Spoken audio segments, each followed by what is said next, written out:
Today we're going to be talking about the roles and functions of rehabilitation counselors in the case management process. And first of all, we have to keep in mind the origin of rehabilitation counselors, the general role and functions of the rehabilitation counselor, and the competencies and knowledge of the rehabilitation counselor. As you recall from the principles class and from other things that we've talked about, rehabilitation counseling has evolved as an outcome-oriented system. The rehabilitation counselor has a focus of providing services that are unique to each individual, which are designed to help the person achieve a successful employment outcome, independent living, and a high quality of life. And as the rehabilitation counseling program evolved, or has evolved, we have come to serve more and more complex cases and complex situations and individuals who have dual diagnoses, multiple disabilities, and complex issues that we are required to deal with and work with to help the person. The basic roles and functions of the rehabilitation counselor entail intake, interviewing, assessment, counseling, working with families, community involvement, affective personal adjustment, career counseling, goal planning, career planning, plan implementation, coordination of services, ongoing counseling, ongoing evaluation and assessment of how the person is doing, consumer is doing, as well as working with consumers in terms of having positive employment outcomes and having successful rehabilitation programs, which means working with employers, which means being able to recommend job modifications, job accommodations, and helping the person with adaptation to the employment setting and situation, as well as adaptations to the independent living setting.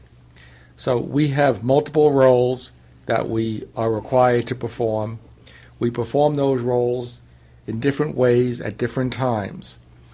And so the competencies and knowledge of the rehabilitation counseling has to entail medical aspects of disability, psychological aspects of disability, psychosocial functioning, adaptation to the environment, the person's environment as well as the external environment, social systems, social theory, and working with families, theories and practices of counseling, as well as assessment of the individual. And we also have to be aware of issues relating to family functioning. We have to be aware of job placement, employment situations, as well as the job market and employment and employer practices with regard to hiring and training and retention of individuals. So we have a lot of areas that we cover, and a lot of the areas that we cover overlap with other aspects of not just rehabilitation, but also overlap with other disciplines, as we have to be involved in working with the person on a holistic basis in terms of our involvement with medical people, physicians assistants, nurses, and nurses in different roles of nursing. Could be direct care nursing, it could be office nurses, it could be occupational nurses, it could be community health nurses, as well as families, physical therapist, occupational therapist, counselors, psychologists, and other related healthcare providers. So we have to deal with a lot of different people, and our knowledge and competencies cut across the domains of other disciplines and other professions. So we have a diverse and wide work roles. Some very basic job tasks that we have entail intake procedures. They entail case management, which we'll be talking about obviously in this class, affective and personal adjustment counseling, vocational counseling, career planning and placement, vocational assessment, as well as being familiar with psychological assessment, and the various aspects that are involved with job placement and employability skills development, which can include helping people with resume writing, with being able to interview, being able to identify jobs that may exist, developing a job search strategy, as well as issues that might arise with regard to personal grooming as that relates to employment and hiring practices. All right, moving on. One of the roles that we have in case management entails intake interviewing, conducting intake interviewing to determine the needs of a consumer, providing and explaining different types of rehabilitation services and services in which the consumer is entitled to, as well as obtaining background information. And keep in mind in rehabilitation that one of the things that we do is that we can rely upon various types of existing information. And existing information can include school records, medical records, hospital records, so that we don't always have to send the person out for an evaluation. We don't always have to send a person out for a vocational evaluation or a psychological evaluation or a medical evaluation, particularly if the information that we would want from any of those evaluations is contained or can be found in any of the existing records that are available to us. And that's basically the last point. It's not just medical examinations, but it would be potentially psychological evaluations or vocational evaluations that we may want information on or to assist people with. We also, as I said, review consumer background information from referral sources, and we also explain to consumers the extent to which we would use this information, how we would use this information. We'd explain confidentiality issues, and we would explain issues that relate to privacy of the consumer. And we also, just as an aside, when we are doing counseling, we also need to be able to let consumers know the parameters, the boundaries of confidentiality and issues that may arise if we learn that there is some sort of threat or harm that may be done to others. So when we talk about ethics, we'll go into more detail on some of those factors.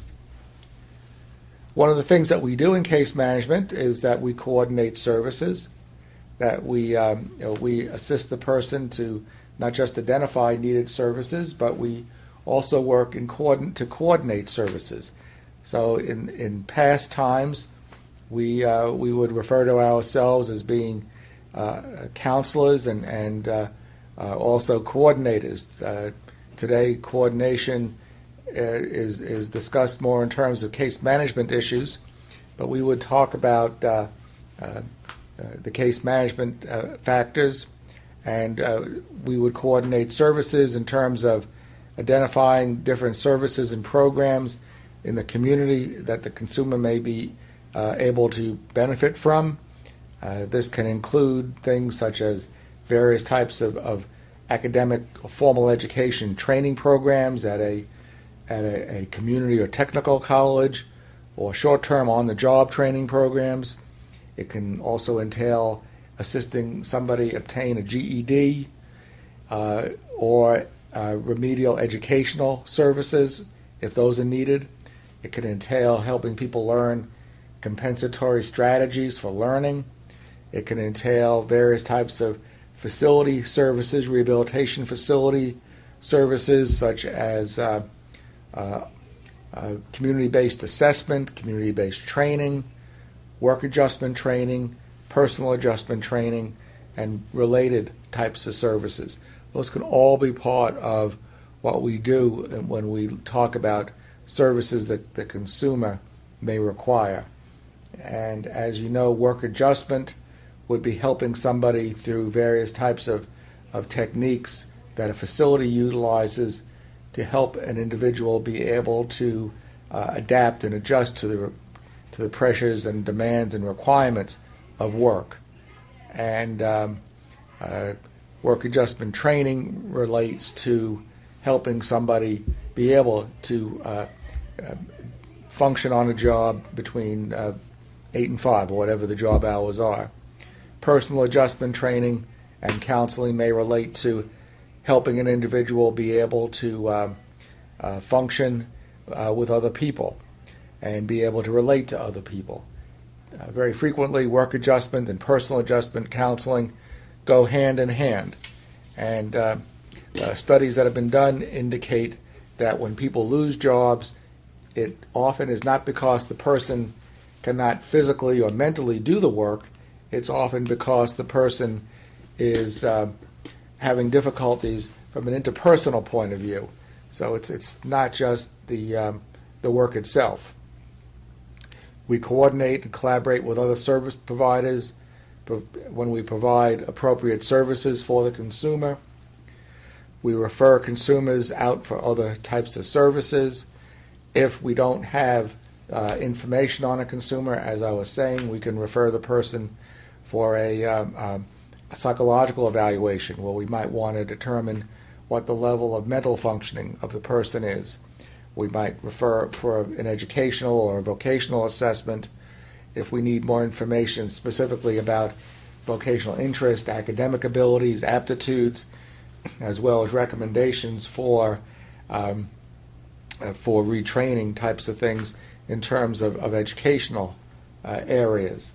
The psychological would focus on any issues that might be needed in terms of mental health types of assessments, and then the medical evaluation might help shed light on the person's physical functioning. But we can also rely upon the self-report of the person. So we have really several things in terms of the service coordination here. One, we would have what I said, that we would rely upon existing information.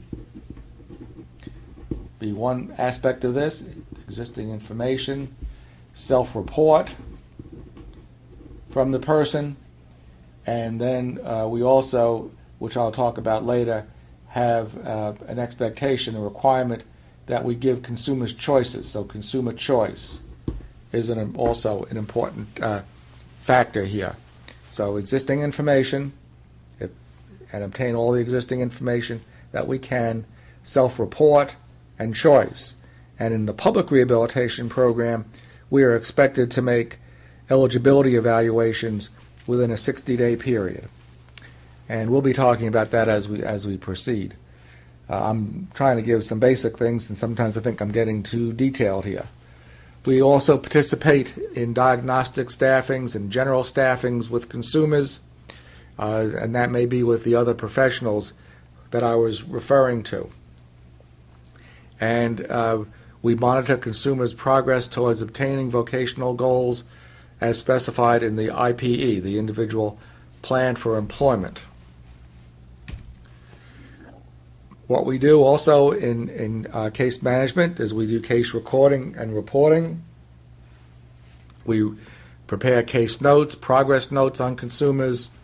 We compile and interpret information to consumers so that other providers can understand how the consumer is doing, and we can provide feedback to the consumer. If we have the consumer in a training program, in a work adjustment program, or in an assessment, community-based assessment program, we might visit the consumer at that site and work with the professionals at that site and work with the consumer in terms of giving feedback to that person. And we report on the consumer progress to other members of the rehabilitation team. We interpret information to make sure our case records are accurate and up to date. And obviously we abide by ethical and legal considerations in terms of confidentiality and privacy issues. And as I said before, we participate in case conferences. In terms of personal adjustment counseling, we are involved in identifying any mental health problems the person may have. We work with consumers to help them achieve an emotional and intellectual acceptance of disability and adjustment to disability. And we can also help the consumer. Our focus on personal adjustment counseling is not just working with the consumer in a vacuum, but it's also working with the consumer in terms of the external environment and helping a person with that knowledge of understanding the aspects of the disability, help the person be able to function in the external world, whether it be the world of work, social involvement, family involvement. Those would be all things that we'd be working on with the consumer. And we use assessment information to provide consumers with insights into personal issues, dealing with things, denial, distortion of thinking, aspects that may be such as, someone might come to us and say, no one's going to hire me. I have a disability. No one will ever hire me. So through counseling, we would address those issues, address the thoughts that are behind those issues, and help the person with adaptation and with adjustment.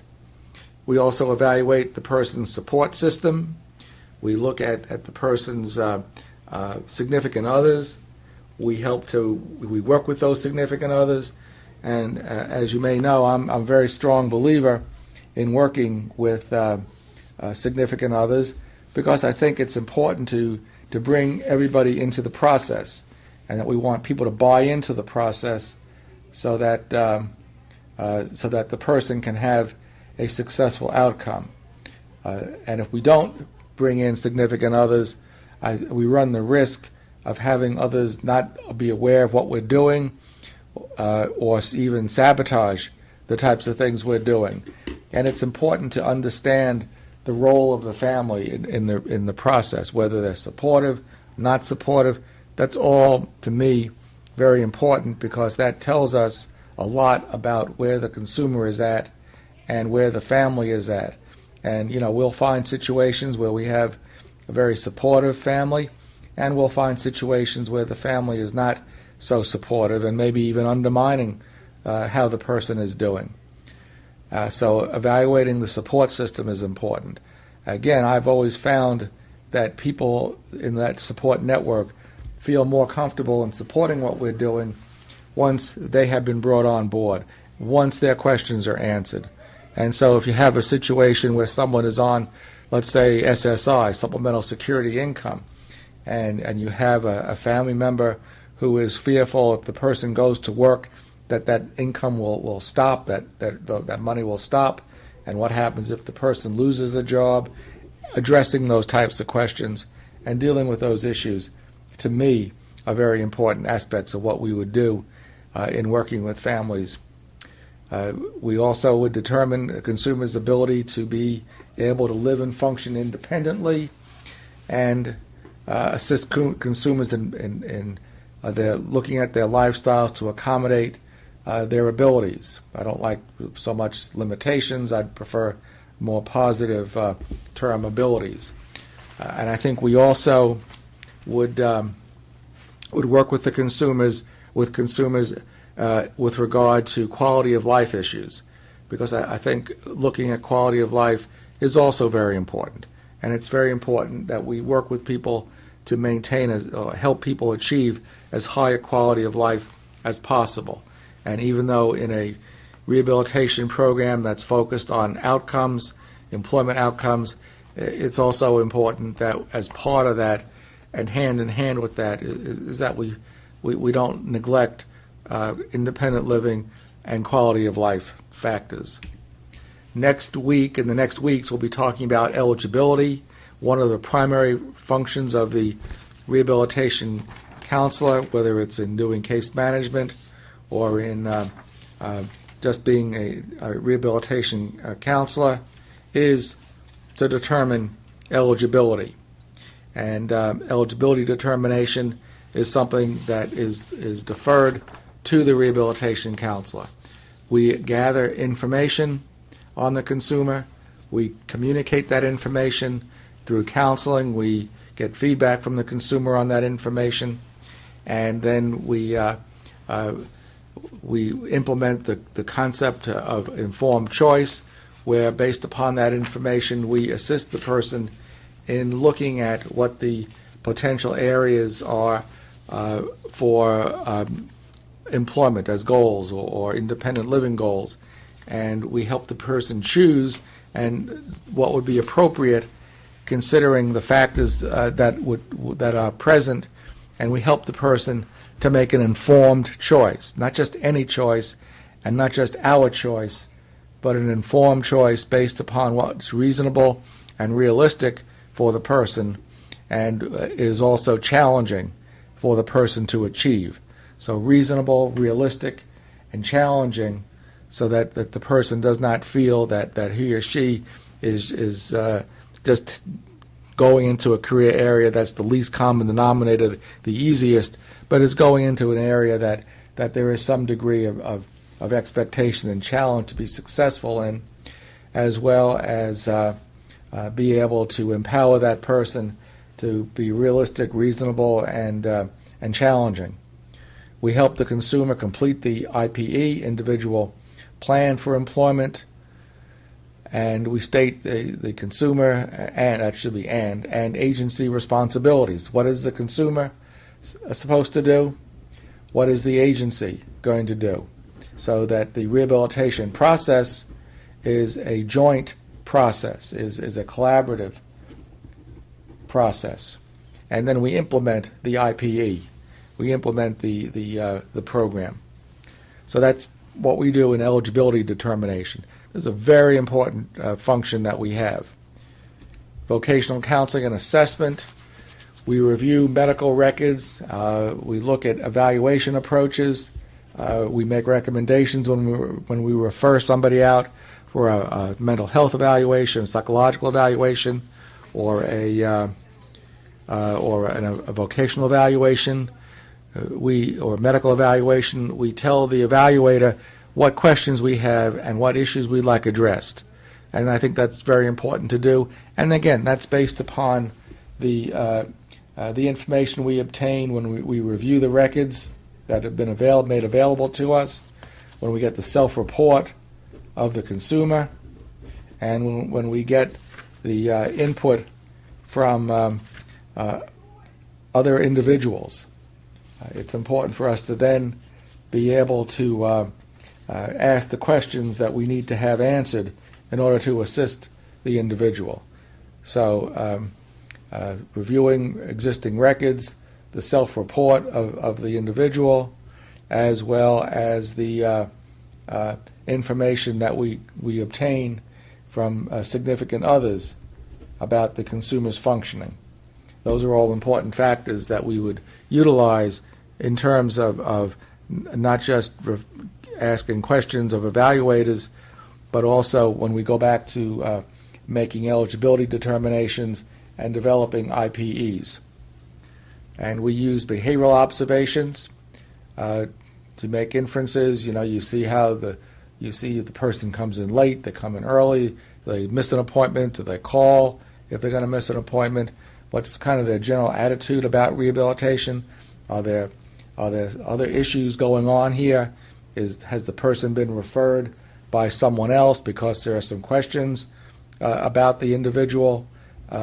Is the person there because they have to be there, mandated by, say, a drug court type of situation? So those are all things that we look at. We also look at the consumer's past work, past education, geographic region where the person resides.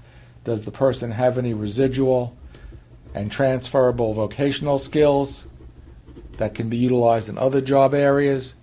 We determine what's needed to help a person to achieve a successful employment outcome. We rely upon various documents and our own professional knowledge to match the person's abilities,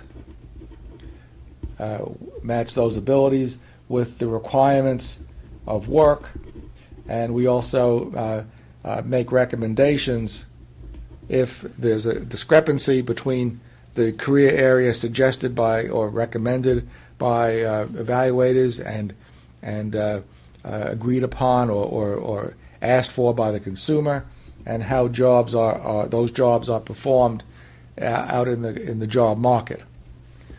In vocational counseling, again, we look at all the factors that relate to the consumer.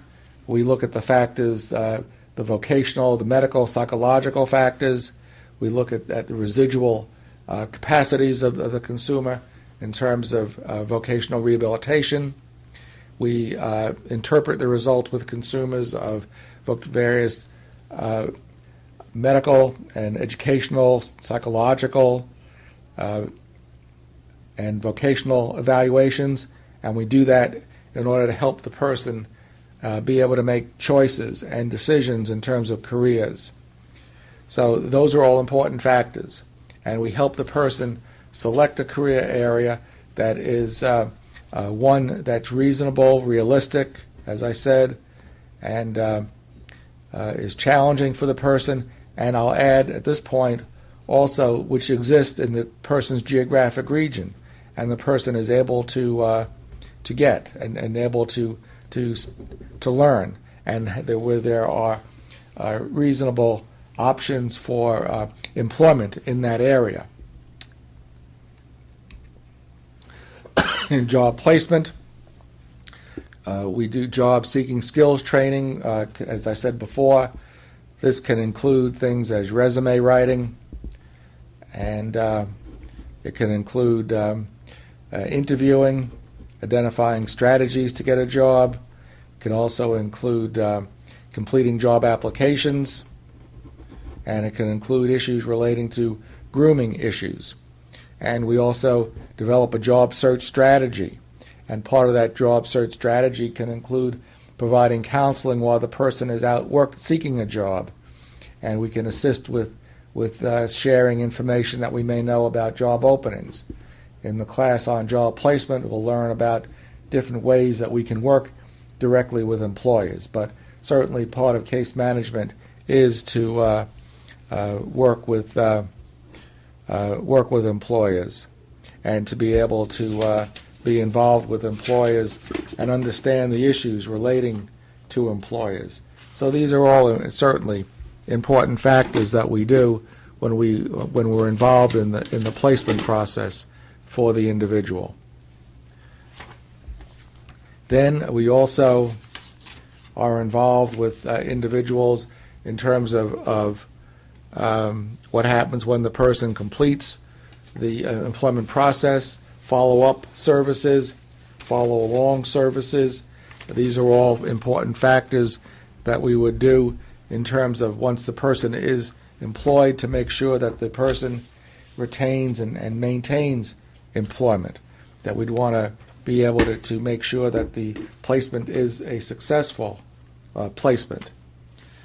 Now, the difference between job placement and job development is that in job placement we actually are placing a person on a specific job, that the person is ready for employment, and we are working to place a person into a specific job, as opposed to job development, where we're looking at general issues relating to employer functions. We would meet with an employer, and we would talk with employers about the general job market and what their problems are in retaining and maintaining people in employment. That would be more job development.